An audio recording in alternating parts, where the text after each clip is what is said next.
pushing Daisy. The hot sun had bent the rails on Thomas's branch line. While repairs were carrying out, Daisy was sent to work on Edward's branch line, pulling passengers. She languished the change of scenery and the attention. One afternoon, Daisy arrived at Edward's station. Henry stood at the platform. His coaches were packed with passengers.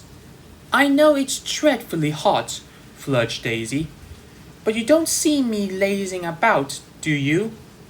"I am not lazy," retorted Henry. "I'm waiting for Edward. I need his help getting up the hill." "A silly engine like you floundering on a tinsy hill? Fancy that," she chuckled. "It's far from tinsy," retorted Henry.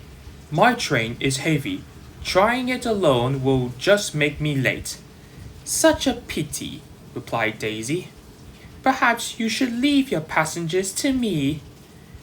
"I never struggle on hills." And with that, Daisy purred triumphantly away. "You would have if you were actually pulling anything," said Henry. Daisy purred happily as she traveled down the branch line. People waved as she passed, and she rolled easily over any inclines in the track. "Nothing to it." "Silly old Henry. I do pity him."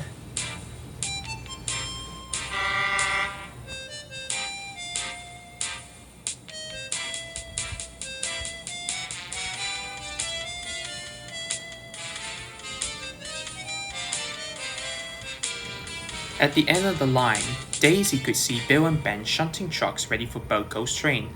"Where's that fuel tanker?" asked Bill. "It's on the siding," said Ben.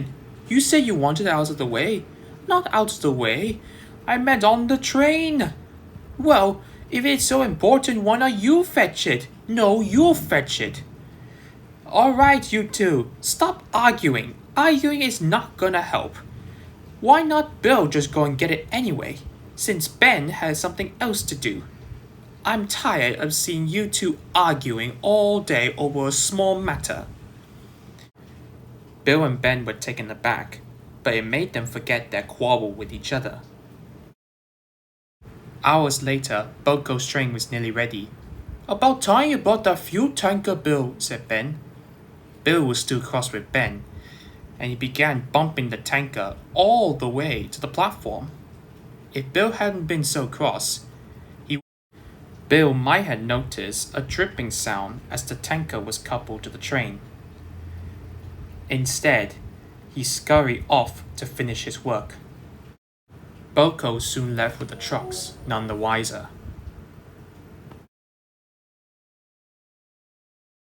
It wasn't long before Daisy purred into the platform. She waited as the passengers climbed aboard. The guard blew his whistle, and she set off. But as she crossed over the points, it happened. Her wheels slipped and slid on the oily rails. "Oh!" she shuddered as her wheels spun and spun. Her driver inspected the rails. "A bit of sand will do the job." "Absolutely not," she fumed. "You think my wheels are filthy, are they?" "My fitter always says never to run with filthy wheels. Get off my swerves, you see." The driver, station master, and the passengers all tried to reason with her, but it was no good. Daisy refused to move. Edward was on his way to collect his china clay trucks, saw the commotion, and stopped. "Is there anything I could do to help?" he called out. The driver and station master explained the trouble. Soon the driver sanded the rails and Edward buffeted up behind. Daisy was puzzled, but not for long. At Edward's station, Henry was waiting impatiently for Daisy's passengers. "Oh, where is that silly diesel?" He didn't have to wonder for long. He stared in amazement as Edward pushed Daisy into the platform. Well, well, well, Henry chortled. Fancy having a banker for a change? Daisy blushed silently. The thing is, continued Henry, they're meant for inclines, not level ground.